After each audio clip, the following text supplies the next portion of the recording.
Welcome, everybody. Thank you for joining us here at the DCKAP eSummit event, Reimagine Distribution. Up next, we're going to be having Chris Brackett, who's going to be joining us from DCKAP. He's the Director of Sales, and he's going to be taking us through the next presentation, which is on marketplaces and distribution. So welcome to Chris. Good morning, everybody. Hope you guys are enjoying the event so far. I'm actually new to DCKAP. I've been with the company a little over a week now, but I do come to DCKAP with 16 years in the industrial distribution sector. During my time there, I've done pretty much everything in the industry from, warehouse and delivery driver, marketing, IT, finally finishing off my career there as VP of operations, basically running all the day-to-day operations. During my time there, I had a lot of focus on, bringing different technology platforms to the company, from, improved ERP systems, CRM systems, e-commerce sites, multiple e-commerce sites, mostly Magento based. We also did integrations with Salesforce. And most recently, we did our first integration per se with a third-party marketplace that Matt actually kind of alluded to in his last comments there, involving 3M. And for me, one of the big things was always the communication between systems. And we had various integrations between all of them to try and better improve the customer experience. So, but today I'm going to focus on, the marketplace in the B2B. Common question I've been asked is, what exactly is a marketplace? Well, in its basic form, it's no different than a flea market or a farmer's market, you may go to in your personal life. Except the ones we work with and deal with are more in the digital marketplace. And at their basic form, it's basically trying to connect sellers with potential buyers. Some well-known marketplaces we all know very well and love are ones like Amazon and eBay in the B2C world. There are also others, like Craigslist is another form of a marketplace. But typically, in today's e-commerce marketplaces, the websites like Amazon, they take care of managing all the transactions. They collect the payments, they deal with the shipping fees, the taxes. They collect all that. They pull out their fees, their percentages, the taxes. Whatever is left behind is basically what they pass on to you as a customer, which can be handy. Especially when you're dealing with customers across state lines internationally. Because you don't have to deal with the taxes or shipping fees that sometimes get cumbersome and hard to deal with. So there are some benefits from that standpoint. Another thing I've been asked is, hey, can a marketplace replace my e-commerce website? The short answer is no. I think a marketplace should be part of your e-commerce strategy, but it should not replace your e-commerce platform. A marketplace is a good place where you might be able to pick up some new business, improve your brand reach, and try and drive as much business as you can from there, possibly to your own e-commerce site.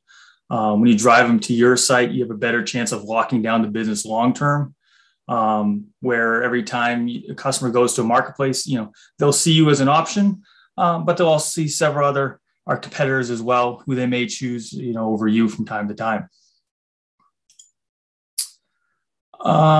So B2B's marketplace, place and distribution for marketplaces. Another question that I was asked is, where does it fit, into a distribution and manufacturer strategy? Because, some people have tried it. In my previous company, we tried selling on Amazon and eBay, but we really struggled to be profitable, especially when, some of our primary competitors were Amazon themselves. I think depending on what your distribution network may be or the types of products you sell, you can definitely be profitable selling on sites such as Amazon. But there are definitely some lower margin industries that would love the idea of selling on the marketplace. But because of all the fees and charges that, and free freight that a lot of us have grown to love. It basically makes it almost impossible to be profitable. And for the most part, a lot of distribution industries use marketplaces as just basically places to dump their excess inventory. If that's the case with your industry, I would say maybe you rule out the larger marketplaces like Amazon. But there's a kind of a new wave of marketplaces that I've started to see emerge that I'm going to get into more detail earlier. Once again, that Matt had alluded to as well. If you find a good marketplace partner, there's some real positives to working with them. Primarily, lower cost of sales can lead to improved margins and, higher profitability. The one negative I can see, depending on how the marketplace handles pricing, you do run the risk of the race to the bottom or accelerating that race to the bottom in terms of pricing, depending on the structure and how the marketplace handles that. So as I said, we at my previous company had implemented an integration to a B2B marketplace. That marketplace was with 3M. Here are some of the success, factors to success that we found during that process. Not really in any particular order, but just some things that made the process smooth and profitable, for us in the process. Number one, I would say, is inventory, especially in today's day and age with all of some compliance constraints on inventory. Inventory is becoming key. Pricing is still very important, but it's not always the number one deciding factor anymore. We have seen cases where customers have literally been willing to pay, 30, 40, 50% more for a product because they knew they'd be able to have it in a day or less in some cases. So inventory is a very important factor. Number two is fast shipping. And when I say fast shipping, it doesn't mean that your order has to ship, UPS, next day air, second day air, expedited freight. I think due to some of the shipping constraints we've all seen, I think the world has eased off from the Amazon effect of needing everything in 2 days. I think the biggest thing for a lot of customers is that they know that it has shipped. Did the order, when I placed the order, did it ship in 2 hours? Did it ship in 4 hours, 8 hours, 12, 24? I think that's almost more important for a lot of customers nowadays. So to be successful in the shipping, you can be successful just standard ground as long as you can get that product turned around out of your warehouse, in a fairly timely manner. Number three, having a fair price. I did say earlier that pricing isn't the primary driving factor in a lot of cases. Sometimes people are willing to pay more, but you still need to have a fair price to be ultimately successful. You might get away from time to time with a much higher price than everyone else, but that will only work if you're the only person with the inventory. At the end of the day, if your price is way too high, more often than not, the customer is going to continue to shop in hopes of try and finding it elsewhere. So you don't necessarily need to be the lowest price in the game, but you want to be, a fair price is definitely a key factor. The fourth thing we found is having good customer service. Making sure the customer is taken care of as best you can. If they have issues, you get to them, you respond to them, you resolve them as quickly as possible. Resolving them doesn't always mean giving in to them. If a customer's looking to return something that's not returnable, getting back to them with a good reason as to why it can't be returned, or even sometimes coming to, some sort of agreement on a return, is enough to make the customer satisfied and still provide good customer service without, necessarily having to take the order back or, costing your company too much money. The last thing I want to touch on around this is to be successful and profitable. I think you have to have some sort of an integration system between your system and the marketplace. It has to be a good, stable, user-friendly environment. As you heard from Matt and others, DCKAP's course integration software is phenomenal. It's what my previous company used, and the process was simple, easy, and effective. If you don't have an integration, your profitability can disappear very quickly if you're manually trying to update pricing on the marketplace. You're manually trying to update inventory levels, orders, shipping information, and so forth. It's going to eat away at time. It's going to take people. It's going to take resources. Let the fast, effective integration do that kind of work for you. It's a little bit upfront, but it's going to save you tons of money in the long run. These are just a few of the key factors that I have found that allowed for my previous distributor to be successful. It's not an exact order, like I said. I just went through here on some of the key factors. It could change from industry to industry, and even product to product. Just remember, at the end of the day, your industry, your customer better than anyone else. Try and put yourself in the customer's shoes, and find out what's going to work best for them.